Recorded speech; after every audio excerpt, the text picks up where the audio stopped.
Bapak-bapak, ibu-ibu, saudara-saudara kaum muslimin rahimakumullah. Dunia ini penuh dengan berbagai macam kesibukan. Sejak dari petani yang turun ke ladang, pedagang yang berangkat ke pasar, pelajar yang menuju sekolah, sampai kepada pegawai yang berangkat ke kantor, seluruhnya tidak lain untuk mencari sesuatu yang bernama bahagia. Setiap orang menginginkan kebahagiaan, dan tidak seorang pun menginginkan kesengsaraan dalam kehidupan ini. Namun nyatanya tidak setiap orang yang ingin bahagia mengetahui jalan yang harus ditempuhnya untuk sampai kepada kebahagiaan itu. Maka pada kesempatan pertemuan kali ini, saya ingin menyampaikan sebuah hadis dari junjungan kita baginda Nabi besar Muhammad sallallahu alaihi wasallam yang termuat dalam kitab Mukhtarul Ahadits An-Nabawiyah, di mana beliau bersabda, arba'un min sa'adatil mar'i. Ada 4 perkara yang merupakan tanda dari orang bahagia. Saya mau tanya, di antara saudara-saudara yang hadir di sini, apa ada yang kepengen jadi orang sengsara? Ya. Seluruhnya tentu ingin mendapatkan kebahagiaan. Maka menurut resep dari Nabi kita, tanda orang bahagia itu 4. Jadi kalau saudara ingin bahagia, harus mempunyai 4 perkara ini. Yang pertama, orang bahagia itu kata Nabi, darun wasi'un. Punya rumah biar bagus asal gede. Enak ngaturnya, daripada sudah punya rumah kecil, adanya di pinggir kali, gubuk, kalau hujan bocor, miring lagi, kiamat. Loh, kalau gitu Islam materialis dong. Hadis ini boleh diartikan dengan makna hakiki, arti yang sebenarnya. Boleh diartikan dengan makna majazi, arti kiasan. Kalau dia diartikan dengan arti kias, maka yang dimaksud darun wasi'un ay qalbun wasi'un. Rumah yang luas tidak lain daripada hati yang lapang. Karena di situ kunci kebahagiaan yang sebenarnya. Walaupun kita cuma tinggal di petak berukuran 2 kali 3 meter, kalau hati kita luas-luas rasanya rumah itu. Tapi biar rumah kita halamannya saja puluhan ribu hektar, ada kolam renangnya, kamar tidurnya tidak lagi terhitung. Kalau hati yang menempati rumah itu sempit, maka akan terasa sempit jugalah rumah itu. Tempat bergantungnya tidak lain adalah hati. Marilah kita mencoba melihat berbagai pandangan orang tentang bahagia ini. Ada orang menyangka bahwa bahagia itu kalau dia mendapatkan harta yang sebanyak-banyaknya. Siapa yang banyak harta, dialah raja. Apa yang dia mau, seluruhnya bisa dibeli.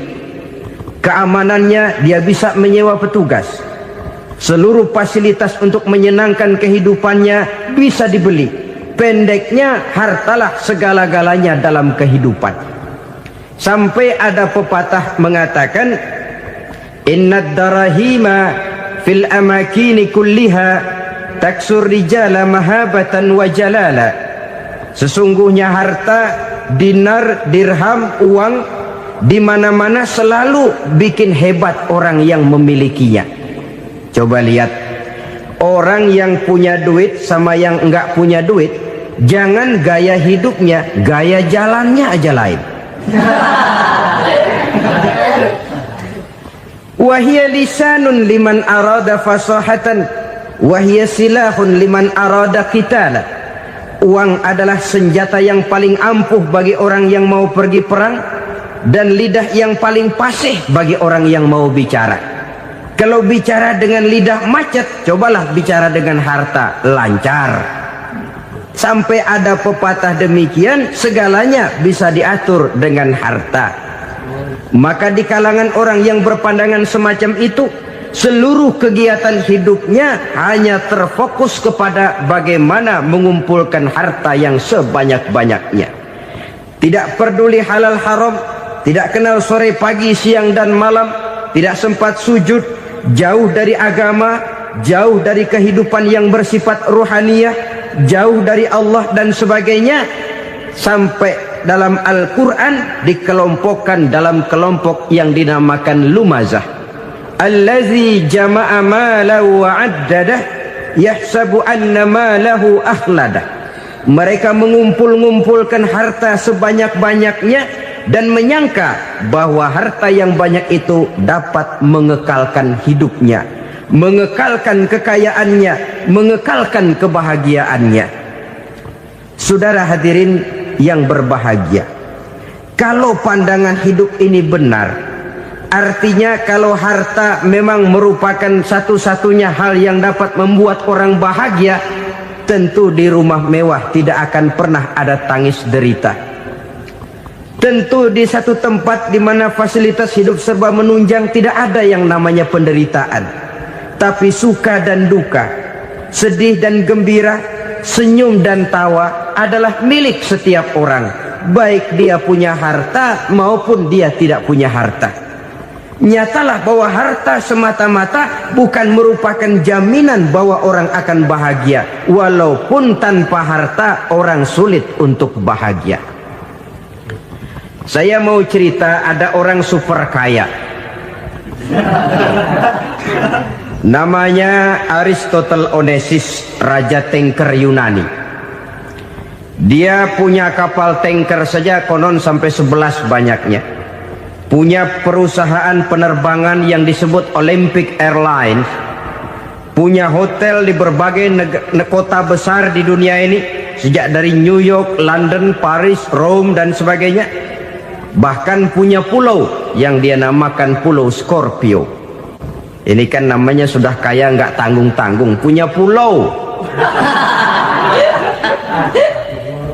Nah, dia punya 2 orang anak, yang satu laki-laki namanya Alexander, yang satu perempuan namanya Maria Onesimus.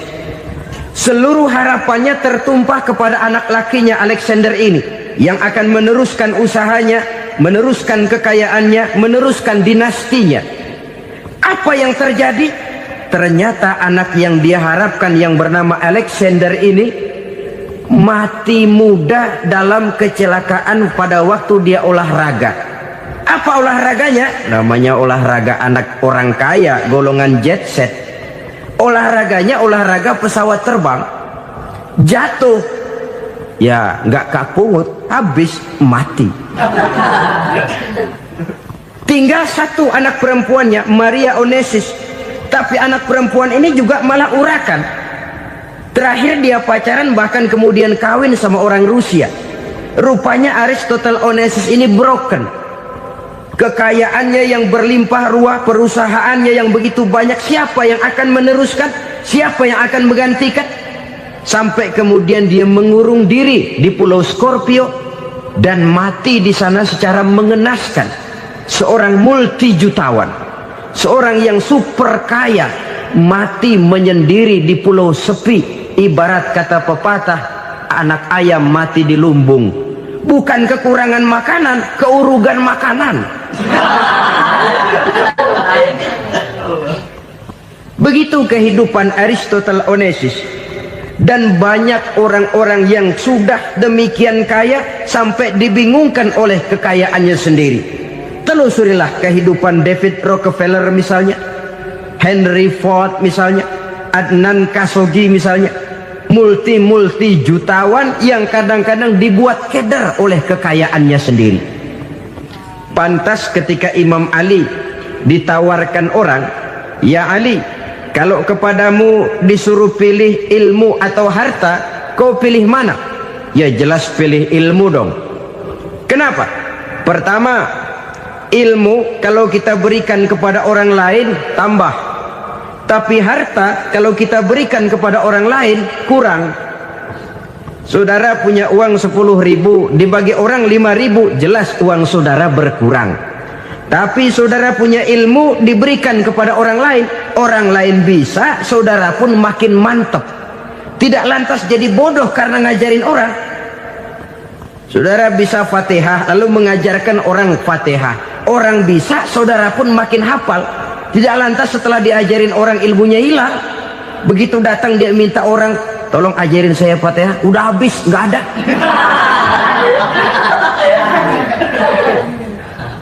Yang kedua kata Imam Ali, ilmu menjaga kita. Kalau harta, kita yang harus jaga. Makin banyak ilmu, makin terpelihara diri seharusnya. Tetapi makin banyak harta, makin bingung kita jaganya.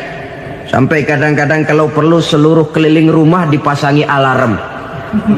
Belum cukup disewakan anjing besar-besar, pasang di depan pintu, awas anjing galak. Masih belum cukup juga, cari centeng tukang-tukang kepruk jaga rumah. Masih terasa belum aman, padahal rumahnya dikelilingi tembok besar. Di balik tembok ada pintu-pintunya tebal. Di balik pintu itu terbuka masuk kamar, kamar pun ada pintunya, pintunya pun kuat. Masuk ke dalam kamar ada lemari, lemarinya pun pintunya kuat, dikunci, kuncinya pun kuat. Tapi tahap seluruhnya yang timbul cuma sekedar was-was saja. Kesimpulannya sekali lagi, tanpa harta orang memang sulit untuk bahagia. Tapi harta semata-mata tidak merupakan jaminan orang akan bahagia. Dengan hati yang luas, itu modal utama untuk mencapai kebahagiaan hidup. Orang yang hatinya luas, saudara-saudara, punya hati yang lapang, melihat kenyataan hidup ini, dia bersyukur senantiasa kepada Allah. Lantas tidak timbul hasud dan iri hatinya. Oleh karena itu, jiwanya selalu lapang. Kalau tidak, cupik hati namanya. Dangkal pandangan, tidak senang melihat orang lain dapat nikmat, dan itu sering dijadikan contoh. Kalau orang yang lapang dada, dia lihat tetangganya beli TV baru, dia berkata, alhamdulillah ya, tetangga kita beli TV, mudah-mudahan kita bisa ikut nonton. Lapang dadanya. Tapi orang yang sempit hati, lihat tetangga beli televisi, meriang. Enggak diapa-apain, meriang. Besoknya dengar tetangga beli motor, makin sakit, ke rumah sakit. Lalu di rumah sakit dengar tetangganya beli mobil, mati. Disiksa oleh perasaannya sendiri. Orang kalau hati sudah sempit dalam hidup, kemanapun dia pergi, sempit rasanya medan kehidupannya. Kemudian kita melihat juga ada orang yang menilai bahwa bahagia itu katanya kalau punya kedudukan yang tinggi, pangkat yang agung, wibawa yang besar. Mungkin betul, tapi mungkin juga tidak. Bergantung kepada hati orang yang punya pangkat itu. Sama dengan harta tadi. Harta akan membawa bahagia kalau dia jatuh ke tangan orang yang berhati lapang. Tapi harta akan jadi bencana kalau jatuh ke tangan hati orang yang sempit. Pangkat akan membawa bahaya kalau jatuh di tangan hati orang yang sempit. Lebih dari itu, kenyataan mengajarkan kepada kita bahwa ternyata pangkat dan jabatan tidak selamanya memberikan kebahagiaan dalam kehidupan. Bahkan resikonya kelewat besar. Beberapa bukti kita bisa ambil dari para pemimpin dunia yang menjadi korban lantaran pangkat dan jabatan yang disandangnya. Saudara ingat Presiden Abraham Lincoln dan John Kennedy dari Amerika? Dibunuh orang. Park Chung-hee dari Korea Selatan, Ziaur Rahman dari Bangladesh, Anwar Sadat dari Mesir, terakhir Indira Gandhi dari India, menjadi korban dari pangkat dan jabatan yang disandangnya dari orang-orang yang tidak senang dia memegang jabatan itu. Dia akan mudah mengundang bencana. Sehingga pantas kalau seorang presiden terkemuka Amerika, Harry Truman namanya, dia mengatakan jabatan presiden itu, kata dia, seperti orang nunggang macan, naik macan. Harus kita taiki, kalau enggak dia bakal nerekam kita, ngeri katanya. Adapun orang yang hatinya lapang, Kalau dia menerima pangkat dan jabatan, dianggapnya itu satu kesempatan untuk berbuat baik. Tapi orang yang berhati sempit, menerima pangkat dan jabatan, bukan kadang-kadang menerima, malah berusaha setengah mati mencapai dengan segala cara. Kalau perlu jilat atas, jilat atas. Jadi golongan sumuhun dawu. Jadi kelompok kulon nuwun, yes sir, yang kerjanya cuma oke bos. Kalau perlu jilat atas, jilat atas. Kalau perlu injak yang bawah, injak yang bawah. Perlu sikut kiri kanan, sikut kiri kanan. Yang penting pangkat dapat, jabatan dapat. Orang yang semacam ini, kalau sudah mempunyai pangkat dan jabatan, biasanya dia tidak menganggap itu sebagai amanah, tidak menganggap sebagai kesempatan berbuat baik, tapi malah kesempatan untuk memperturutkan hawa nafsunya yang dilatar belakangi oleh kesempitan hatinya tadi.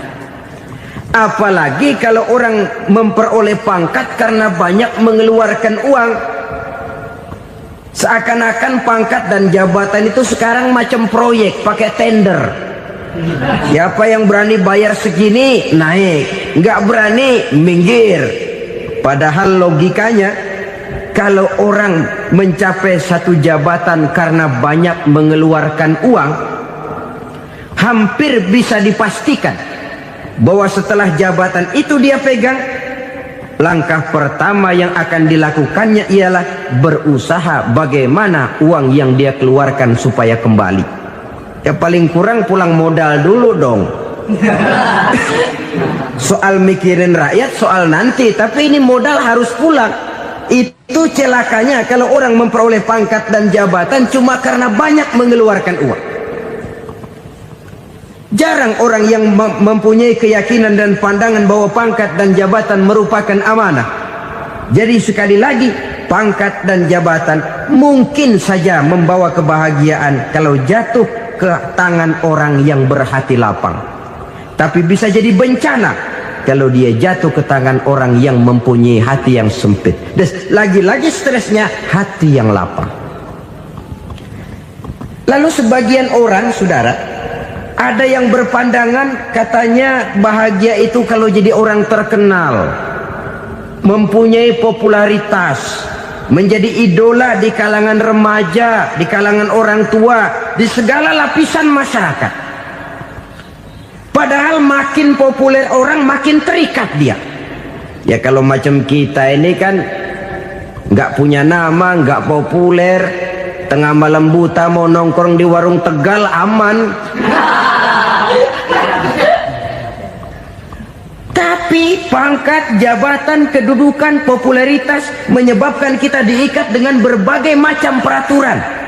Cuma mandi sama ke WC saja yang nggak dikawal.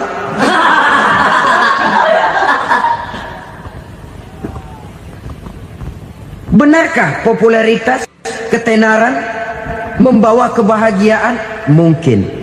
Ya, tapi mungkin juga tidak. Kenapa? Banyak orang-orang populer yang mengakhiri hidupnya secara tragis. Kita ambil beberapa nama. Di Amerika tahun 60-an ada bintang seksi paling terkenal yang dijuluki seks bom. Bom seks.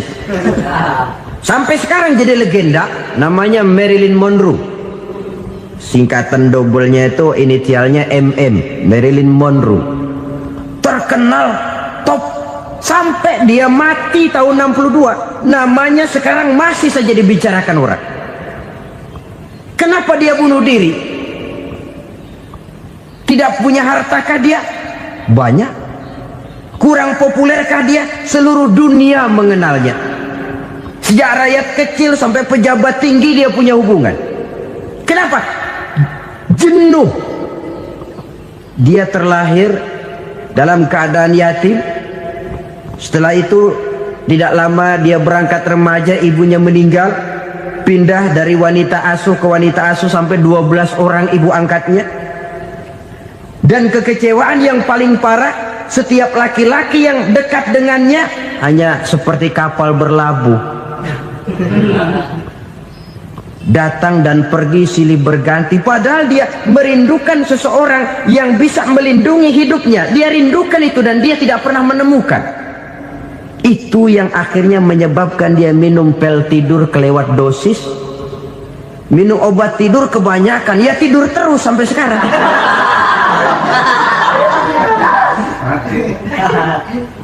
Dia mengakui, saya telah memiliki ketenaran, tapi saya tidak pernah hidup dalam ketenaran itu. Saya pandai main sandiwara, tapi saya ingin hidup dalam alam yang real sebagaimana umumnya orang. Itu yang dia rindukan. Menyusul jejak yang namanya Marilyn Monroe ini, Billie Holiday, saudara kenal tentu, di rumah sakit dirawat. Dia juga minum obat overdosis, mati lagi. Jimi Hendrix minum obat tidur overdosis kelewat batas, mati lagi. Lalu yang menghanyutkan diri di danau, Janis Joplin dan Brian Jones. Ini orang-orang populer, orang-orang terkemuka yang mengakhiri hidup secara tragis, bukan karena tidak terkenal, mungkin karena sudah saking terkenalnya. Contoh paling belakangan, Bruce Lee. Wah, ini tukang-tukang keprok tentu kenal siapa dia. Sampai sekarang pun tabir kematiannya masih merupakan misteri. Dan yang masih hidup juga menunjukkan gejala yang aneh. Michael Jackson, rumahnya di Beverly Hills itu dijaga sedemikian rupa, dan dia selalu curiga kepada setiap makanan harus steril, bersih dari segala macam kimia. Kemana dia pergi, itu tukang-tukang keprok sudah selalu menjaga dan mengawal, dan dia seakan takut menunjukkan mukanya yang asli. Hingga kalau tampil ke tengah di luar show, dia kadang memakai pakaian yang tidak menunjukkan dia yang sebenarnya, takut dikenali orang. Ternyata popularitas sering jadi momok yang meracuni kehidupan manusia. Oleh karena itu, benarlah junjungan kita pada saat beliau mengajarkan orang akan bahagia kalau dia mempunyai hati yang lapang. Nah, sekarang masalahnya untuk mendapatkan hati yang lapang, caranya bagaimana? Kita kembali kepada konsep Quran. Allah mengajarkan, ala inna bizikrillahi tatmainnul qulub. Ketahuilah bahwa dengan banyak mengingat Allah, hati akan tenang, jiwa akan lapang. Dengan kata lain, dekat dengan agama, merasakan kehadiran Allah dekat dalam hidup. Itu muara pertama untuk mencapai hati yang lapang. Ala inna bizikrillahi tatmainnul qulub. Jangan macam orang sekarang ingin mendapatkan ketenangan lalu tapak di puncak gunung, di gua-gua, di tempat sepi. Iyalah kalau nggak ada ular. Kalau tergigit ular berbisa, ketenangan belum, mati jelas itu. Islam positif untuk mendapatkan ketenangan. Ala inna bizikrillahi tatmainnul qulubi. Bahwa ketahuilah bahwa dengan banyak mengingat Allah, hati akan tenang, jiwa akan lapang, nuansa pikiran akan luas. Karena yang namanya bahagia ada dimanapun manusia berada. Di kampung ada bahagia, di kota ada bahagia, di ngarai, di lembah, di gunung, di hutan, di lautan, di angkasa luar, dimanapun bahagia itu ada kalau kita bermodalkan hati yang lapang ini. Dan hati akan lapang kalau kita dekat dengan agama. Dekat dengan harta buat sementara hati mungkin tenang, tapi ketenangan yang relatif dan temporer. Apalagi orang tiap kali tambah harta, tiap kali tambah rencana, itu wajar. Mungkin sebelumnya saudara berpikir, kalau punya duit 5.000 enak nih. Begitu punya duit 5.000, aduh sayang kalau 10.000 aja. Tiap kali tambah harta, tiap kali lain rencana. Makin banyak rencana, makin menjauhkan kita dari yang namanya ketenangan. Padahal ketenangan merupakan unsur utama untuk mencapai bahagia. dan ketenangan itu bermuara dalam hati manusia. Tengoklah kehidupan ini. Orang yang banyak harta dengan orang miskin, berbedakah rasa sakit yang mereka tanggungkan? Rasanya tidak. Walaupun si kaya tidur di kasur empuk berselimutkan sutra mahal, sementara si miskin meringkuk di balai bambu yang keras dan kasar. Apabila maut datang, dia juga tidak pernah pilih bulu. Maut datang menjemput si kaya di singgasana keemasannya, dikelilingi oleh para pengasuh, dayang dan idang serta para pengawal. Dan maut pun datang menjemput si miskin papa, sehingga ia tergelepar di tepian jalan. Kedua-duanya bernama mati. Kalau nyata bahwa sakit yang ditanggung si kaya tidak beda dengan sakit yang ditanggung si miskin, bukan harta semata yang membuat orang bahagia. Hati yang tenang, jiwa yang lapang penuh kedamaian karena banyak berzikir dan mengingat Allah, itu merupakan modal utama untuk mencapai sesuatu yang bernama bahagia.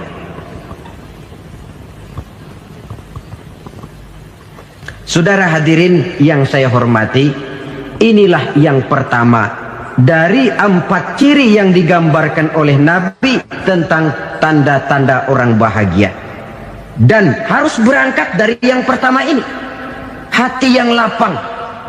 Ini yang harus kita miliki lebih dahulu, baru nanti akan menyusul kepada poin yang ketiga, kedua dan selanjutnya.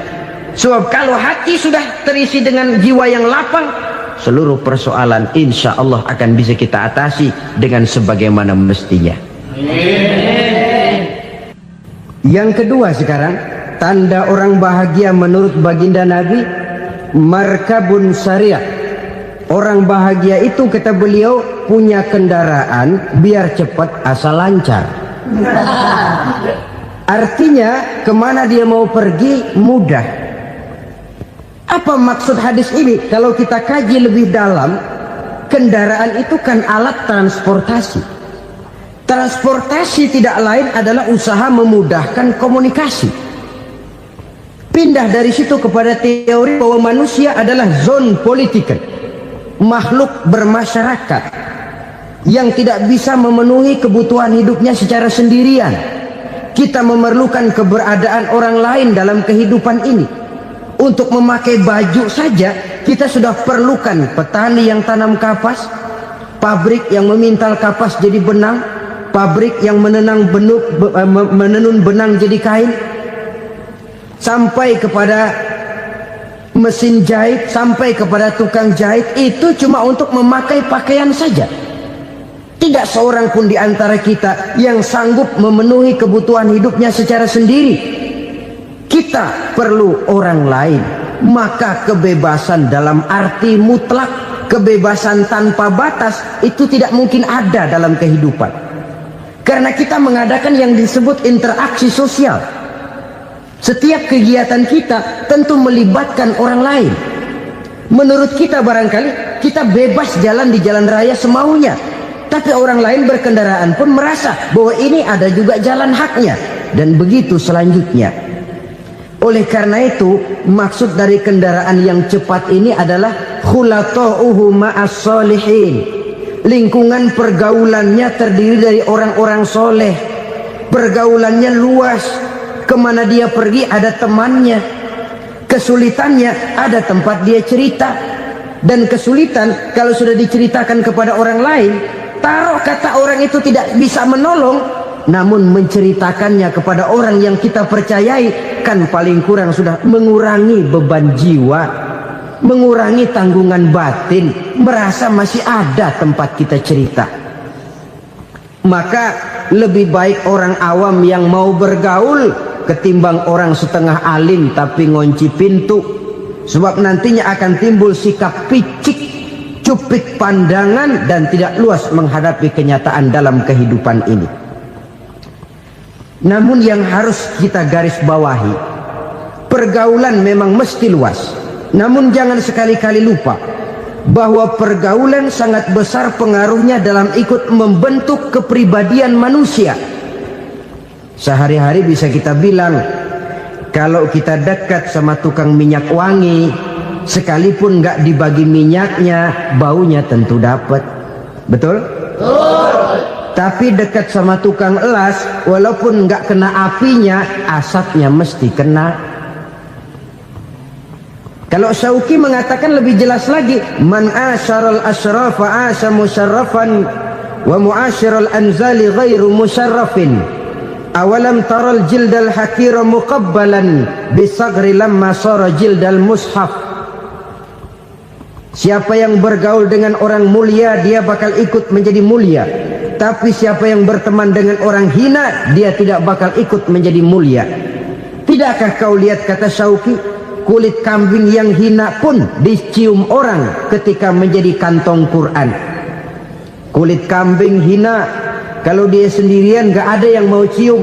Tapi begitu dia bergaul dengan Quran, menjadi kantong Quran, dipakein minyak wangi, ditaruh di tempat yang tinggi, mau diambil dicium dulu, dibawa dengan penuh hormat dan hati-hati. Kulit kambing yang hina lantaran berteman dengan Quran, numpang mujur. Tapi coba lihat kalau kulit kambing berteman dengan kayu, jadi beduk, habis. Zohor dikemplang, asar dipukul. Itu pun sedikit saja, cuma salah milih teman. Yang temannya Quran dihormati orang, yang temannya kayu lantaran jadi beduk, gelap-gelap subuh orang udah kemplangin.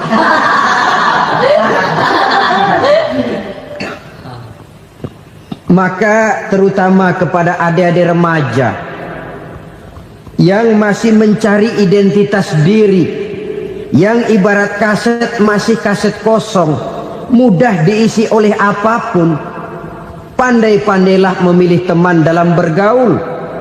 Karena banyak orang yang tadinya baik-baik, ketika terseret dalam pergaulan dengan orang yang tidak baik, kebaikannya menjadi lentur dan luntur. Tapi berapa banyak bajingan-bajingan tengik, orang-orang yang berlumur noda dan dosa, tiap hari melakukan maksiat, namun bergaul dengan orang yang baik-baik, pada akhirnya sedikit demi sedikit beringsut dan berangsur dia terbiasa mengikuti kebaikan-kebaikan. Saya tekankan ini kepada remaja karena mereka masih mencari identitas diri. Apa yang mereka lihat mereka mau, apa yang mereka dengar mereka ingin tahu. Coba lihat kehidupan remaja. Pulang nonton film Rambo, pengen jadi Rambo, gagah, maunya belekai melulu. Pulang nonton film Superman, pengen bisa terbang. Pulang nonton India, nyanyi melulu. Wajar, mereka masih mencari identitas diri. Saya ini sebenarnya siapa? Lingkungan, pergaulan akan membentuk itu. Karena itu pandai-pandailah bergaul, karena ia sangat besar pengaruhnya dalam ikut membentuk kepribadian manusia. Apalagi sifat yang jelek lebih cepat menularnya ketimbang sifat yang baik. Sifat yang baik, watak yang soleh itu lambat sekali untuk menular. Tapi yang tidak baik, kan prosesnya mah kalau remaja biasanya mula-mula dengar. Karena dengar lalu pengen tahu. Karena pengen tahu lalu ngeliatin. Begitu ngeliatin kan pengen nyobain. Setelah nyobain ketagihan. Nah, ini prosesnya. Yang namanya ganja, morfin, narkotik awalnya kan begitu. Mula-mula denger katanya kalau sudah fly to the sky, sudah melayang ke langit katanya, disitulah puncak kebahagiaan. Mulanya cuma denger. Karena denger pengen tahu. Karena pengen tahu lalu ngeliat, kumpul sama orang yang suka ngeganja. Setelah ngeliat, nah pengen ngerasain. Begitu ngerasain enak juga, ketagihan. Kalau sudah ketagihan jadi penyakit kronis, bisa merembet kepada yang lain. Iya, kalau orang tuanya mampu untuk beli morfin, beli ganja. Kalau tidak kan pikirannya ngayap, jemuran siapa ya gue sabet. Timbullah perbuatan-perbuatan negatif yang bermula dari salah pergaulan. Apalagi buat adik-adik remaja yang tinggal di kota-kota besar, yang pengaruh budaya, pengaruh kesenian, pengaruh struktur kehidupan yang nampak makin individualistis, di mana persaingan tajam, tensi ekonomi tinggi, orang mudah mengalami stres. Pandai-pandailah dalam bergaul, sekali lagi, karena ia sangat besar pengaruhnya dalam ikut membentuk kepribadian manusia. Orang bahagia punya kendaraan yang cepat, artinya punya pergaulan yang luas, dan lingkungan pergaulannya terdiri dari orang-orang yang soleh. Kemana dia pergi ada teman, kesulitannya ada tempat dia cerita. Tapi kalau sudah menyendiri, hidup sendiri, kesulitan dipikiri sendiri, bisa mati belum waktunya. Tidak ada tempat berbagi rasa, tidak ada tempat bercerita, tidak ada tempat mengurangi beban dalam kehidupan. Pantas betul kalau Islam sangat menggalakkan dan menganjurkan orang kalau sudah sampai waktunya itu untuk melangsungkan nikah. Kata Nabi, ya ma'syaras syabab man istata'a minkumul ba'at falyatazawwaj. Hai para pemuda, kalau sudah mampu memberi nafkah, kawinlah, nikahlah kamu. Kenapa? Sudah ada teman hidup, tempat berbagi rasa. Kesulitan kalau ada tempat cerita akan lebih ringan ketimbang kita telan sendiri, walaupun bobot kesulitannya sama beratnya. Saudara-saudara kaum muslimin rahimakumullah, inilah ciri yang kedua, punya kendaraan biar cepat asal lancar. Kemana kita mau pergi gampang. Dengan kata lain, setelah hati yang luas, pergaulan yang luas. Dua. Yang ketiga sekarang, tanda orang bahagia itu menurut Nabi, misbahun mudhi'un, punya lampu yang terang. Oh, itu enggak problem. Sekarang sudah zamannya listrik masuk desa, Pak. Lampu sudah terang semua. Betul, kalau itu yang dimaksud. Tapi tidak cuma itu. Karena lampu yang dimaksud di sini, lampu yang akan menerangi seluruh perjalanan hidup. Dan perjalanan hidup itu sudah dimulai sejak kita terlahir ke alam ini, sampai masuk ke alam barzah, kumpul di padang mahsyar, sampai ke akhirat. Lampu yang menerangi itu yang diperlukan. Kalau lampu, katakanlah yang paling top sekarang kan lampu jenis Mercury. Taruhlah itu di rumah kita, dia cuma menerangi rumah kita, menerangi hati pun tidak sanggup. Bila kita masuk ke alam barzah, alam kubur, sanggupkah si Mercury yang begitu terang menerangi alam barzah kita? Tidak sanggup lagi. Sanggupkah lampu yang ratusan watt, bahkan puluhan ribu watt menerangi kehidupan di padang mahsyar? Tidak akan sanggup lagi. Kalau demikian, yang dimaksud lampu yang terang di sini apa? Tidak lain amal soleh, kebajikan yang kita lakukan dalam hidup. Itu yang akan jadi lampu penerang. Di dunia nama kita akan terang, jasad kita boleh hancur terkubur tanah, tapi nama kita akan dikenang orang. Begitulah kalau orang meninggalkan kebajikan dalam hidup seperti sekarang. Ribuan orang tiap saat berziarah ke kubur Imam Syafi'i, ke kubur Imam Malik, ke kubur Imam Ghazali, ke kubur orang yang baik-baik, orang yang soleh-soleh. Kebajikannya yang ditinggalkan, yang mengukir namanya dengan tinta emas, sehingga saudara sudah terbaring di alam kubur. Orang lewat, Allah, ini kuburannya Fulan bin Fulan, dulu ini kebaikannya Masya Allah, saya ikut merasakan. Mari kita mampir sebentar, kita Fatihah, mohon disampaikan Allah pahalanya kepada almarhum. Al-Fatihah. Itu kalau orang baik-baik. Lalu saudara tanya, Pak, orang mati dikirimin Fatihah apa nyampe pahalanya? Saya jawab, kalau saudara nggak percaya, mati dulu dah. Nanti saya Fatihain, tungguin di sana, umpama nggak sampai balik lagi kemari. Sekarang ini kan maunya otak-otakan saja, kalau nggak masuk otak nggak percaya. Padahal alam gaib itu nggak bisa diotak-otakin. Sama saja dengan saudara pernah dengar cerita kapal tanpa emas tenggelam kan? Pernah nggak? Di mana? Ya, di laut Masalembo. Begitu ke Tampo Mas tenggelam, ratusan penumpang itu terjun ke laut, dipermainkan gelombang, berjuang menghadapi maut itu. Orang lagi timbul tenggelam di lautan, dihantam ombak, kita tengokin pakai helikopter. Pak, lagi timbul tenggelam ya? Iya, tolongin. Jangan khawatir Pak, nih saya kirim intan Pak, harganya 10 juta. Kira-kira orang yang timbul tenggelam di laut seneng nggak? Tidak. Kan mahal toh intan 10 juta.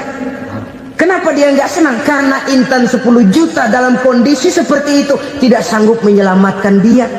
Dia akan girang kalau dikirimin ban mobil bekas, dikirimin papan terentang atau bambu.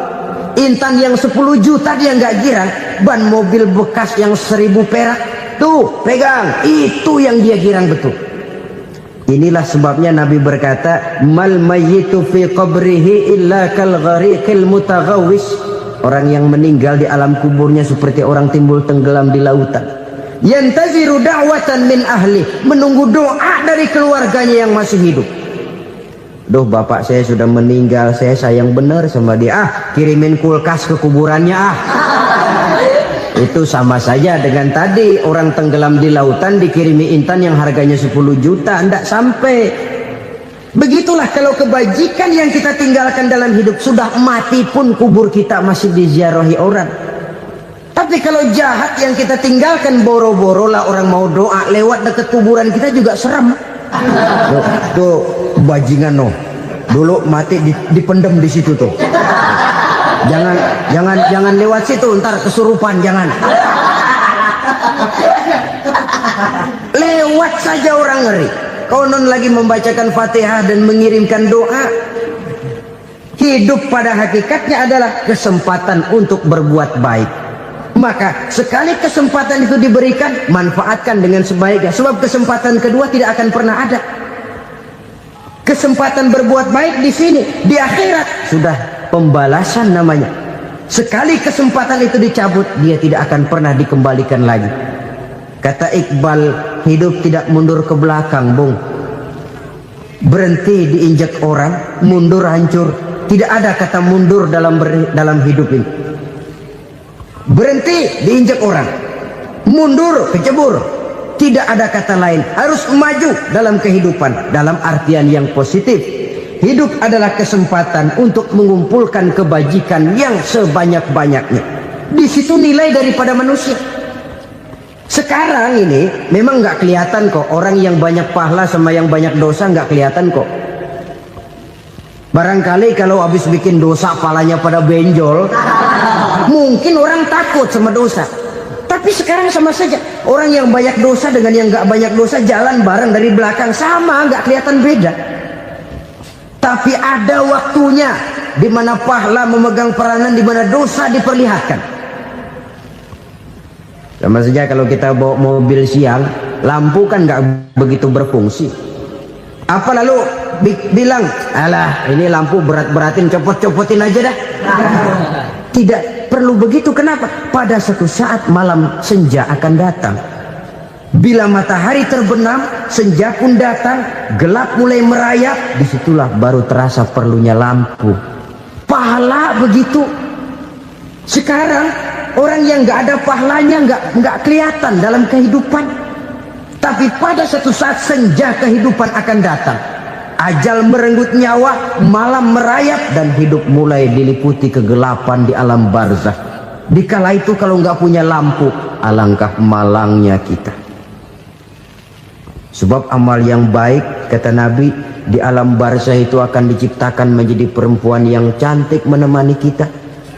Amal yang jahat akan menjadi orang yang paling jelek nemenin kita. Sudah di tempat gelap yang nemenin jelek.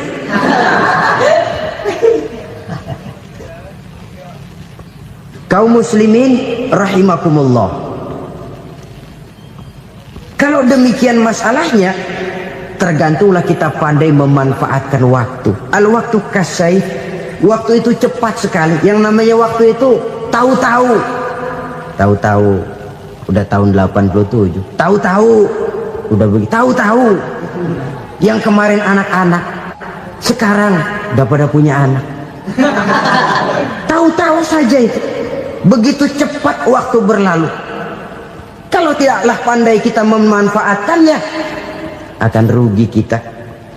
Nabi bersabda, man kana yaumuhu khairun min amsihi fahuwa rabih. Barang siapa yang hari ini lebih baik daripada hari kemarin, itu orang untung. Hari ini lebih baik daripada kemarin, bulan ini lebih baik dari bulan kemarin, tahun ini lebih baik dari tahun kemarin, itu orang yang beruntung. Tahun kemarin sembayangnya maghrib doang, sekarang udah tambah isya. Tahun kemarin cuman Idul Fitri aja ngancem bener, sekarang udah tambah Jumat, lalu tambah lagi maghrib, tambah lagi isya, dan selanjutnya. Hari ini lebih baik daripada kemarin, itu orang yang beruntung. Wa man kana yaumuhu mislu amsihi fahuwa khasir. Lalu barang siapa yang hari ini sama saja dengan hari kemarin, itu orang rugi. Hari ini sama dengan kemarin, rugi itu. Bulan ini begitu, bulan kemarin begitu, tahun ini begitu, tahun lalu juga begitu. Rugi itu orang. Rugi apa? Rugi umur. Umur tambah, amalan gak pernah tambah. Dan saya pikir lebih merupakan azab ketimbang nikmat kalau orang dikasih panjang umur cuma untuk numpuk dosa. Mending mana? Panjang umur banyak dosa sama pendek umur dikit dosa. Mending mana? Mending mana? Ya, paling mending tentu panjang umur banyak pahala.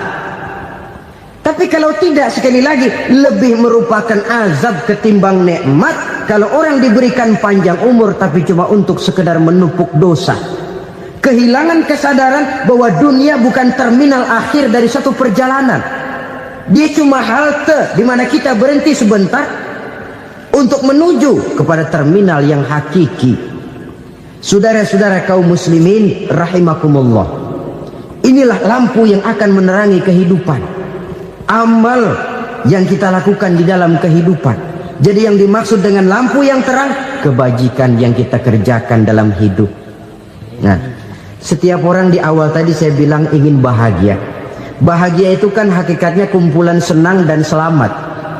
Senang, selamat. Apa bedanya? Senang tapi tidak selamat, nggak bahagia.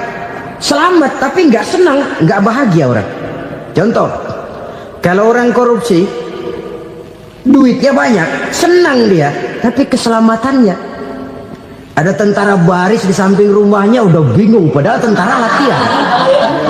Tentara cuma latihan, dia bingung. Senang, tapi karena keselamatannya tidak terjamin, dia tidak bahagia.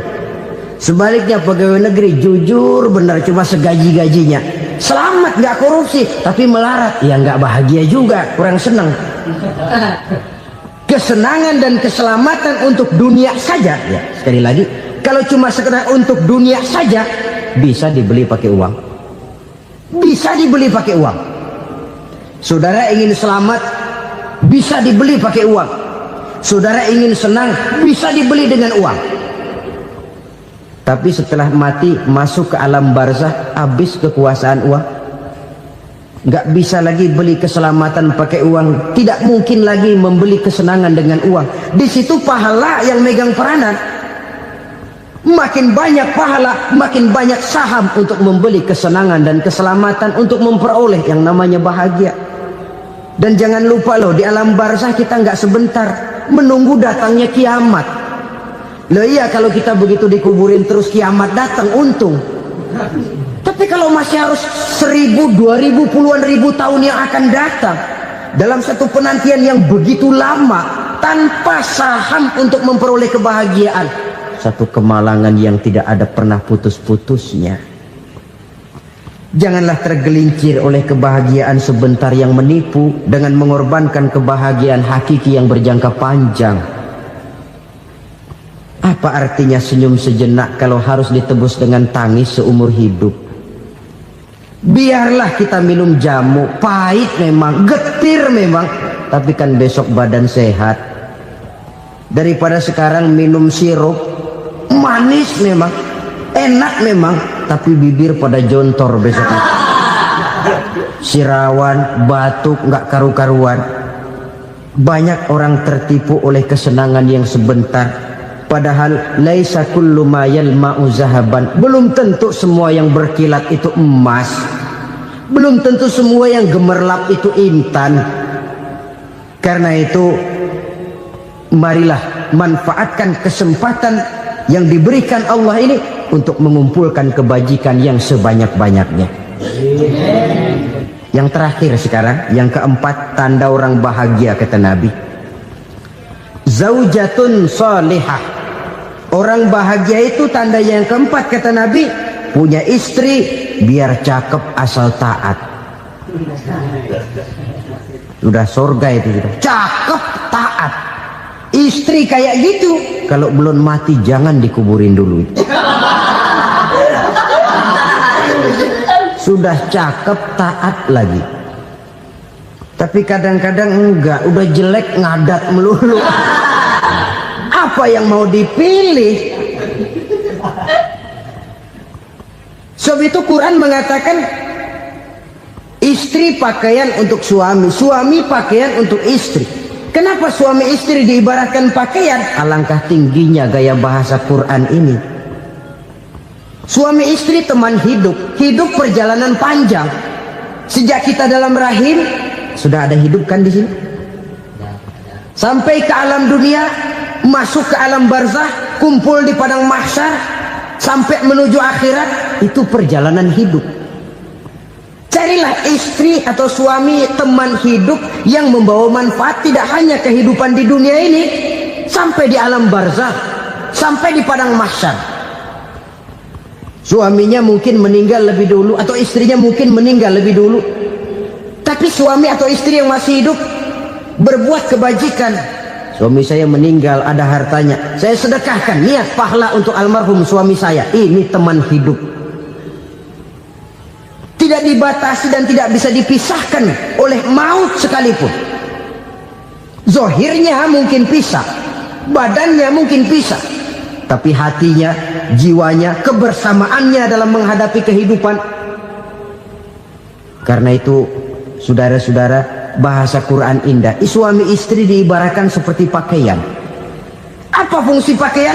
Pertama, pakaian jadi kebanggaan. Artinya suami harus menjadi kebanggaan istri, istri harus jadi kebanggaan suami. Yang kedua, pakaian itu kan fungsinya menutup aurat. Artinya sesama suami istri harus saling menjaga kekurangan masing-masing. Jangan malah sesama suami istri saling membongkar rahasia dan aibnya sendiri-sendiri. Istrinya diceritain jeleknya di mana-mana, atau suaminya dibongkar rahasianya di pasar umum. Itu sudah tidak lagi berfungsi sebagai pakaian. Kenapa semua ini diperlukan? Karena kita menyadari bangsa yang baik terdiri dari masyarakat yang baik. Masyarakat yang baik merupakan susunan dari warga yang baik. Warga yang baik adalah terdiri dari rumah tangga yang baik. Dan rumah tangga yang baik merupakan susunan dari pribadi yang baik. Dari situ langkah dimulai. Membangun satu bangsa yang baik diawali dengan membangun rumah tangga yang baik, dengan menciptakan pribadi-pribadi yang baik. Sehingga dari sini diharapkan berkembanglah nilai-nilai kebaikan. Orang akan bahagia mempunyai istri yang soleh. Kenapa? Tidak ada seorang suami bisa sukses jadi apapun dia, apapun profesinya. Dokterkah, kiaikah, mubalikah, petanikah, pengusahakah, pejabat tinggikah, tidak ada seorang suami yang bisa sukses tanpa peran serta istrinya. Walaupun memang peranan itu tidak begitu kelihatan, tapi sangat menentukan.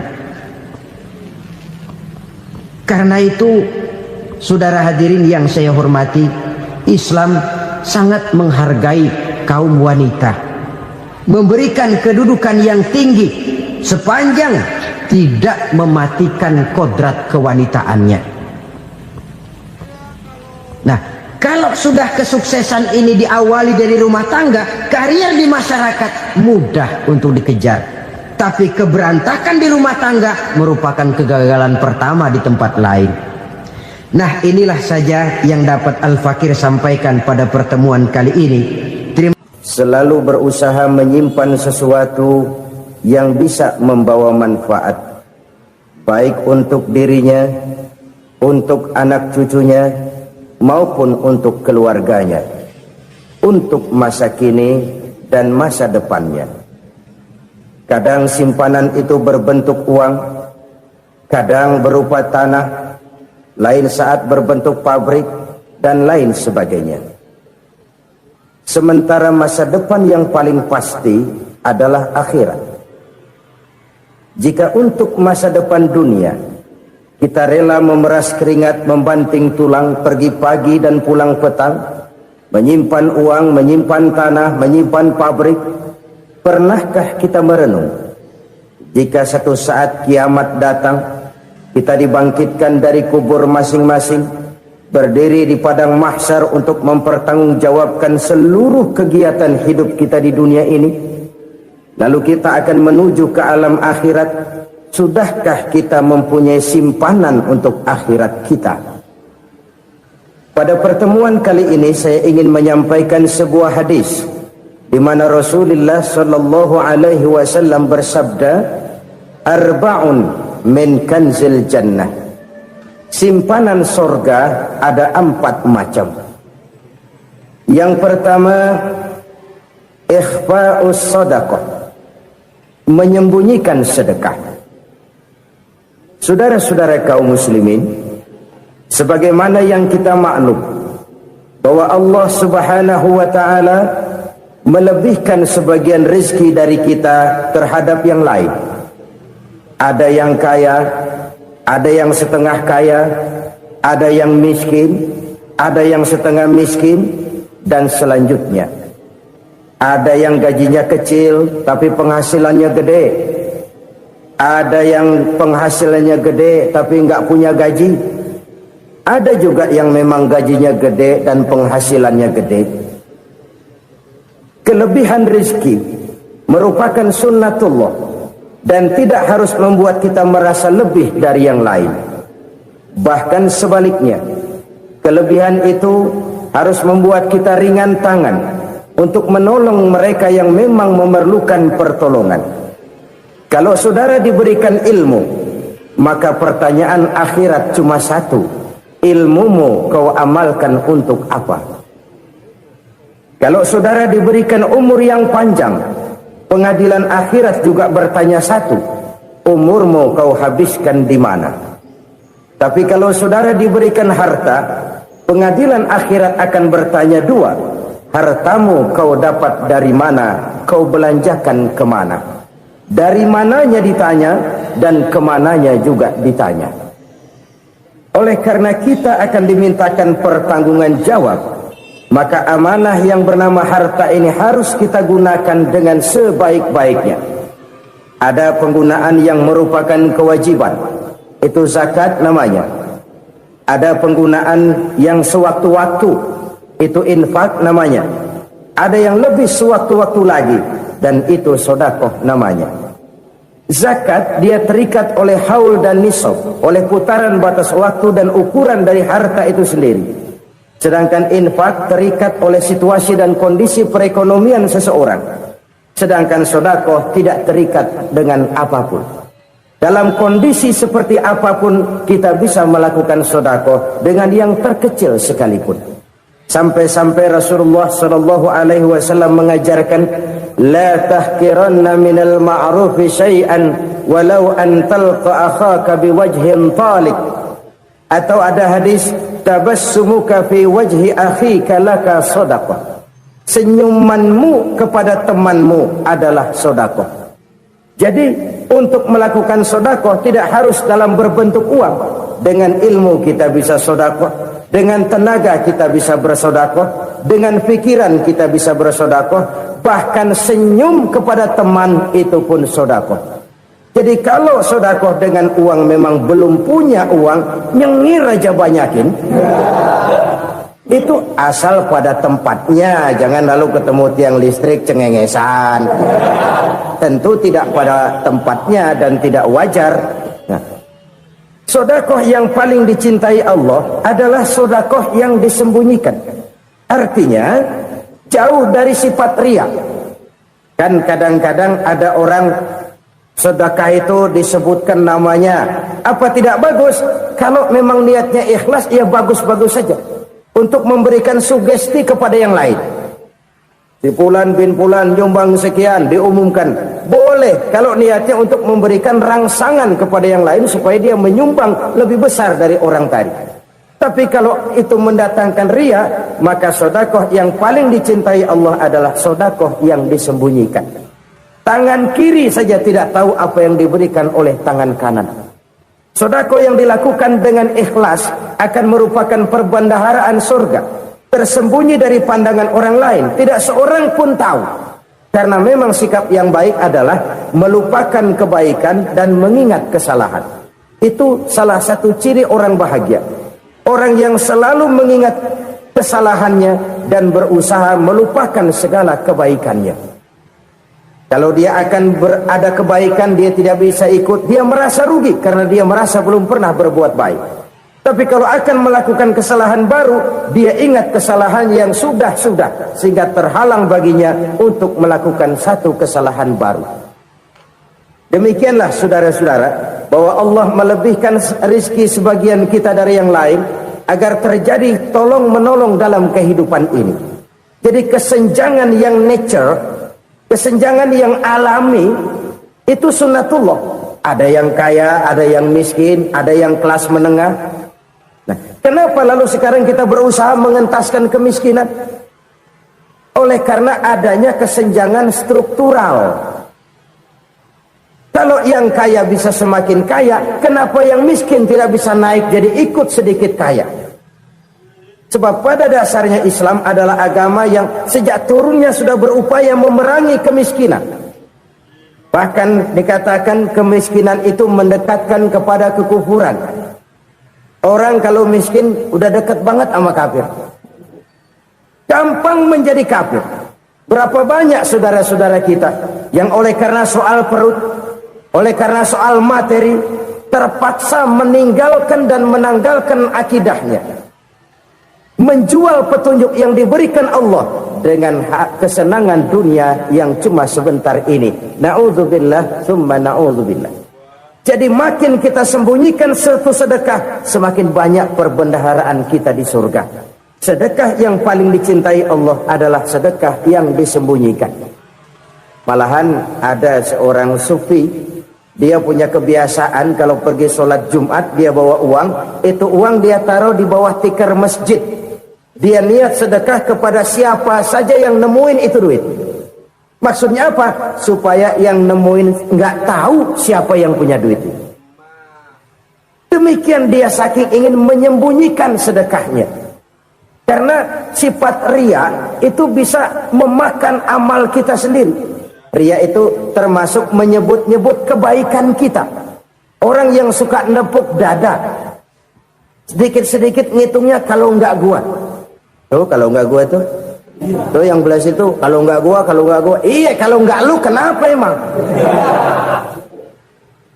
Orang yang suka menepuk jasa, tuh biasanya memang begitu saudara-saudara. Kalau perang lagi berkecamuk, orang nggak sempat ngaku jadi pahlawan. Tapi begitu perang selesai, yang kagak kenal bedil ngaku pahlawan, mas. Itu sesuatu yang biasa. Oleh karenanya, orang-orang yang ikhlas dalam bersedekah, disembunyikannya sedekah itu, Allah cinta betul.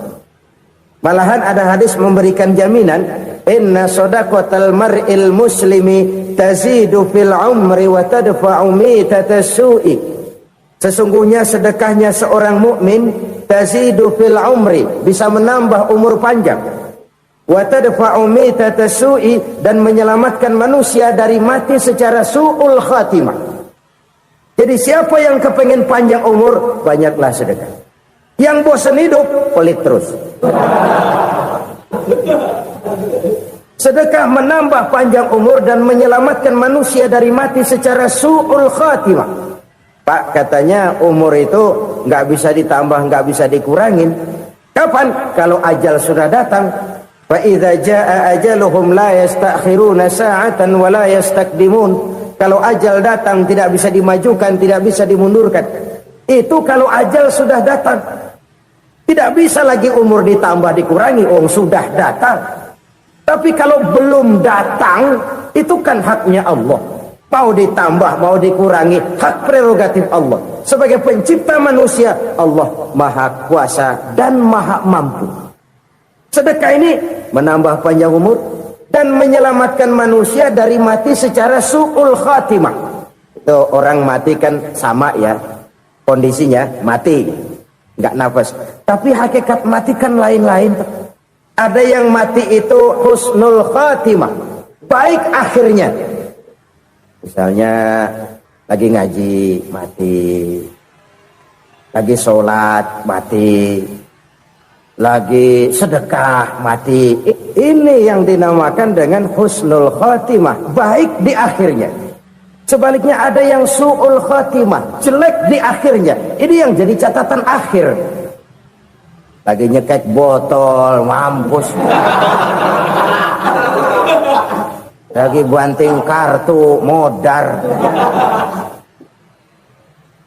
Su'ul khatimah, jelek pada akhirnya. Sedekah menyelamatkan manusia dari mati secara su'ul khatimah. Dan kita semua kepengen mendapat husnul khatimah, jauh dari su'ul khatimah. Oleh sebab itu yang bisa menyelamatkan kita dari penyakit itu antara lain adalah sedekah yang disembunyikan, yang dikerjakan dengan ikhlas karena Allah, tidak karena kepengen dipuji orang, tidak karena ingin dikatakan orang pemurah. Sebab orang dermawan itu orang yang memberi tanpa harus diminta. Kalau masih harus diminta, ya belum dermawan namanya, masih harus diminta. Kalau nggak diminta ya tulus, lolos, polos. Saudara-saudara kaum muslimin rahimakumullah, harta adalah amanat dan akan kita pertanggungjawabkan. Allah melebihkan rizki sebagian kita dari yang lain agar kita saling tolong menolong, bantu membantu. Nabi janjikan, siapa yang meringankan beban saudaranya muslim di dunia, Allah akan meringankan bebannya di akhirat nanti. Sebuah jaminan dari baginda Nabi. Si orang yang kita bantu barangkali tidak bisa membalas, Allah yang akan membalas lewat jalan lain yang tidak pernah kita sangka-sangka. Ada orang tanya, Pak, ini ada orang nyumbang masjid sambil marah-marah, bagaimana? Saya bilang sumbangannya aja ambil, marahnya jangan.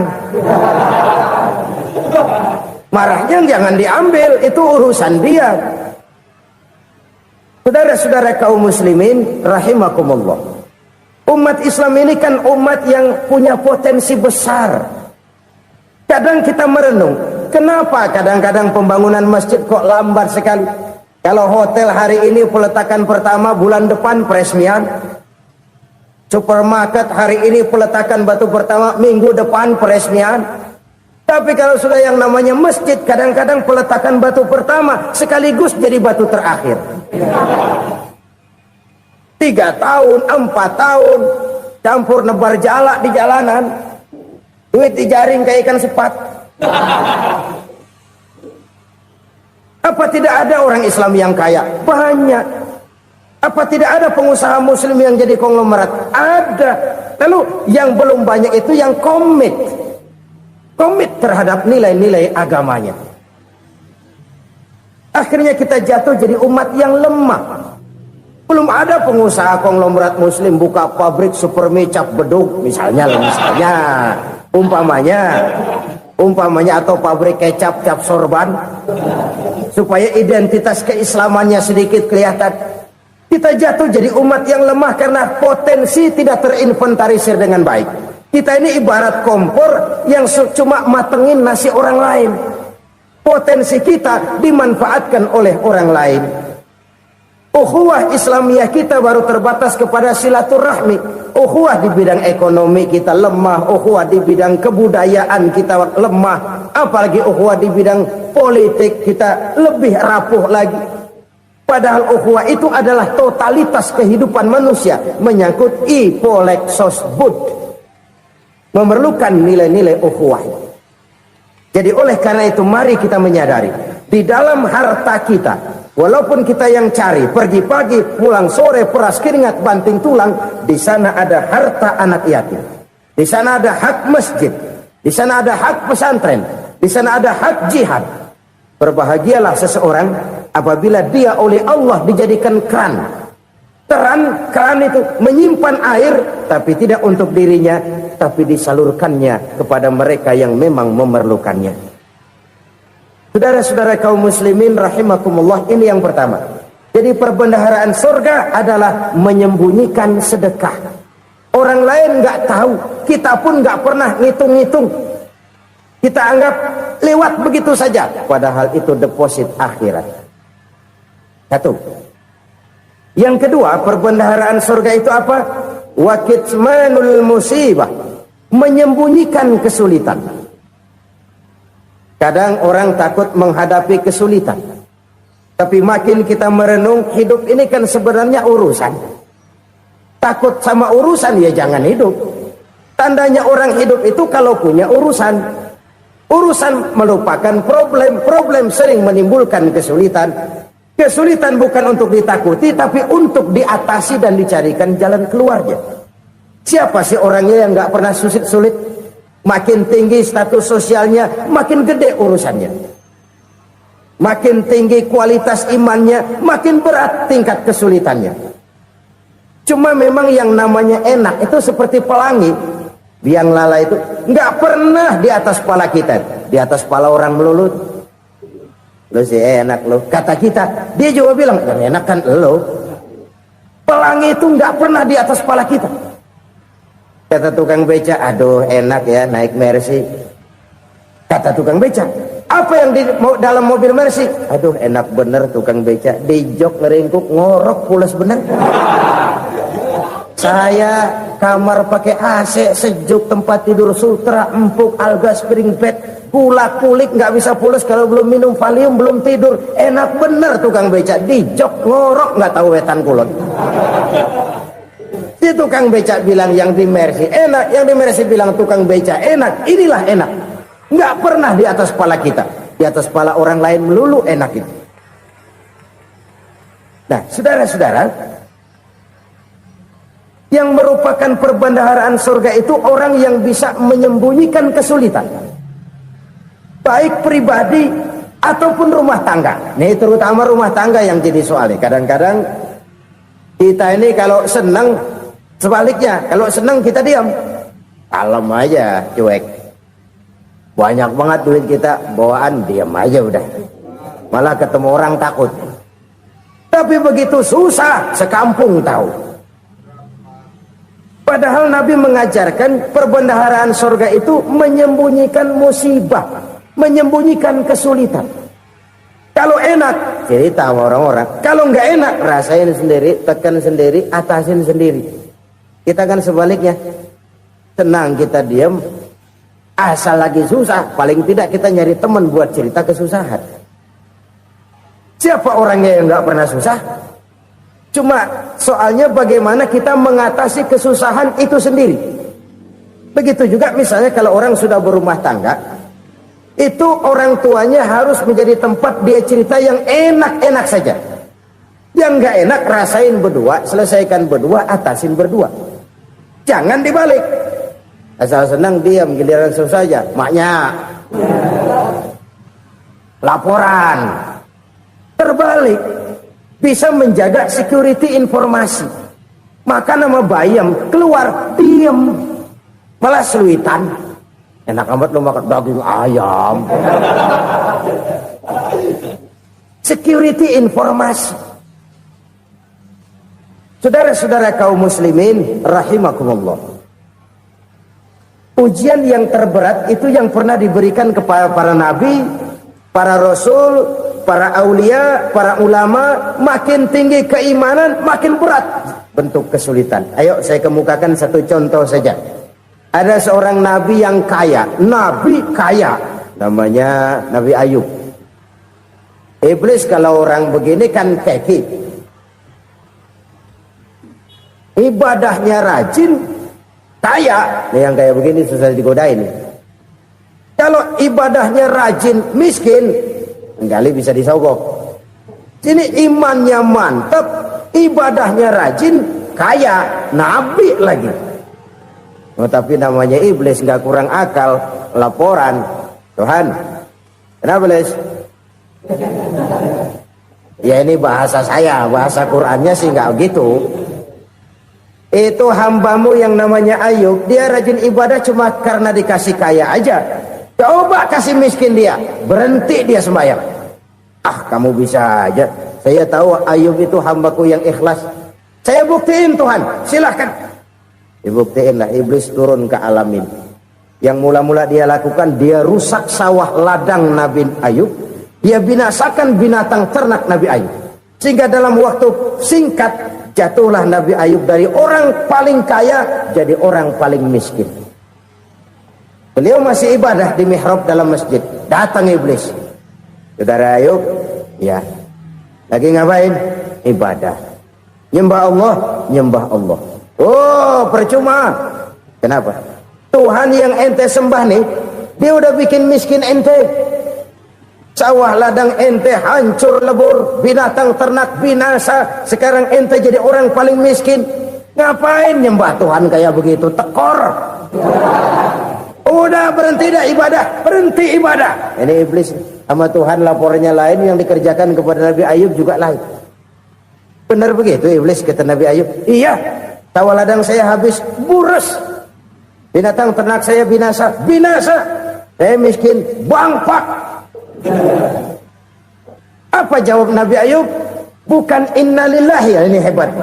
Alhamdulillahillazi a'tani wa akhza minni.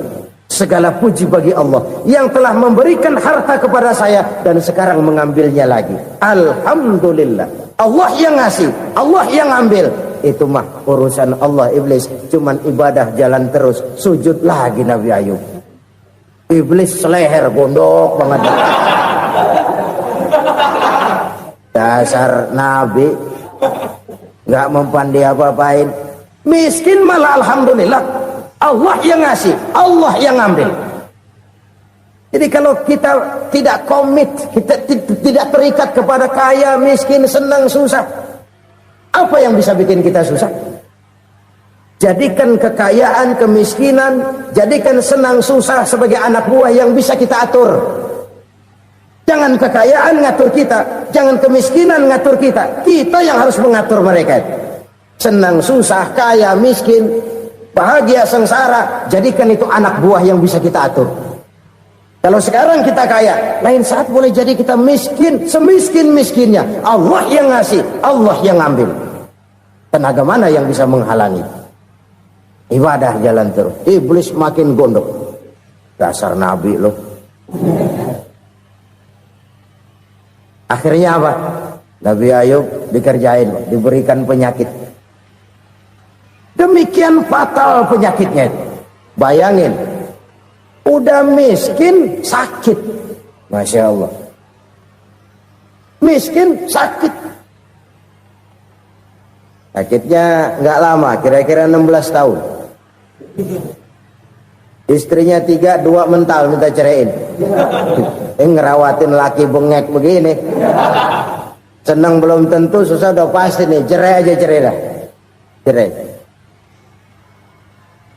Tinggal satu Siti Rahmah yang setia menemani beliau. Sesetia-setianya hati perempuan. Satu saat Siti Rahmah bilang, "Bang, ya, abang kan Nabi bang. Lalu namanya Nabi kan doanya jarang meleset bang. Maksud kamu minta kenapa sih sama Tuhan biar abang sembuh baik dah bang?" Siti Rahmah, iya. Saya sakit berapa tahun sih dah? 16 tahun bang. Sebelum ini saya sehat berapa tahun? Ya kira-kira 60 tahun bang. Nah coba ente banding-bandingin Rahmah. Saya dikasih sehat 60 tahun, dikasih sakit 16 tahun. Sudah nggak sabar mau doa kepada Allah minta sembuh. Saya malu kepada Allah. Diuji dengan yang luar biasa seperti ini, tidak mengganggu stabilitas kehambaannya. Dia tetap menghamba kepada Allah Subhanahu wa ta'ala. Saudara-saudara kaum muslimin rahimakumullah. Kunci menghadapi kesulitan itu apa? Allah jelaskan dalam satu ayat, wa basyiris sabirin alladzina iza asabathum musibah qalu inna lillahi wa inna ilaihi raji'un. Gembirakan orang-orang yang sabar. Siapa mereka itu? yang apabila mendapat musibah mereka kembali kepada keyakinan dasar segalanya dari Allah dan segalanya akan kembali kepada Allah. Ini konsepsi dasar dari sikap muslim dalam menghadapi berbagai kesulitan. Segalanya dari Allah, segalanya akan kembali kepada Allah. Kalau ini sudah kondisi dasarnya, maka kita akan lapang menghadapi kenyataan bagaimanapun pahitnya. Apakah itu namanya miskin, apakah itu namanya sakit, bahkan maut sekalipun. Maut sekalipun. Segalanya dari Allah, segalanya akan kembali kepada Allah. Ini sikap hidup, bukan sekedar ucapan. Kita kadang-kadang menjadikannya sebagai ucapan. Mulutnya sehingga berhenti, innalillahi wa inna ilaihi rajiun, tapi nangisnya terus gerung-gerungan. Bukan itu, ini kesadaran moral. Kalau segalanya dari Allah, segalanya kembali kepada Allah, kan sebenarnya cuma nunggu giliran. Hari ini saya nyembayangin dia, entah hari apa saya disembayangin orang. Hari ini saya antar dia ke kubur, entah hari apa orang nganterin saya ke kubur. Hari ini saya tahlilkan dia, entah nanti kapan orang tahlilkan saya. Segalanya dari Allah, segalanya akan kembali juga kepada Allah. Oleh sebab itu saudara-saudara, kesulitan bukan untuk ditakuti. Kesulitan justru untuk diatasi, dicarikan jalan keluarnya. Dan tidak ada orang yang tidak pernah mendapat kesulitan. Tidak ada. Semakin tinggi status sosial, semakin tinggi kualitas keimanan, semakin besar juga tingkat kesulitan. Hanya saja bagaimana cara kita mengatasinya. Dan Al-Quran menyatakan, inna ma'al usri yusra. Di balik kesulitan itu pasti ada kemudahan. Roda itu berputar. Karena itu Rasulullah sallallahu alaihi wasallam mengingatkan kepada kita, ta'arraf ila Allah fir raha ya'rifka fis shiddah. Ingatlah kepada Allah di waktu kamu senang, supaya Allah ingat kepada kamu di waktu kamu susah. Kalau waktu senang kita ingat kepada Allah, kita susah, Allah tidak akan meninggalkan kita. Tapi kalau waktu senang kita jauh dari Allah, sujud tidak sempat, dengan masjid jauh, ketika senang kita lupakan Allah. Nanti begitu kita susah, Allah lupakan kita. Dan itu menyakitkan. Oleh karena itu orang-orang tua kita dulu bilang, kalau lagi sehat ingat-ingat lu bakal sakit nanti. Kalau lagi kaya ingat-ingat satu saat kita bakal jatuh miskin. Bahkan kalau lagi muda ingat-ingat kita bakal tua. Dan yang terpenting, kalau lagi hidup ingat-ingat kita bakal mati. Saudara-saudara kaum muslimin rahimakumullah. Jadi yang kedua yang merupakan perbendaharaan surga, menyembunyikan musibah. Saudara-saudara kaum muslimin rahimakumullah. Hal ketiga yang merupakan perbendaharaan surga adalah wasilaturrahmi. Orang yang suka bersilaturahmi. Sebagaimana yang kita maklum bahwa manusia adalah makhluk yang disebut zon politika. Makhluk sosial yang tidak mungkin hidup sendiri-sendiri. Betapa dan siapapun kita memerlukan orang lain. Bodoh betul manusia kalau tinggal di tengah masyarakat tapi tidak mau bermasyarakat. Merasa hebat sendiri, pintar sendiri, gagah sendiri, kaya sendiri. Mungkin kalau mati juga ngubur sendiri. Jangankan kita di sini, di sorga saja Nabi Adam waktu sendirian bengong melulu, mondar mandir. Allah tegur dam sepi dam. Ya ini kalau bahasa saya. Iya Tuhan sepi ini nggak ada coret-coretan pisan ini.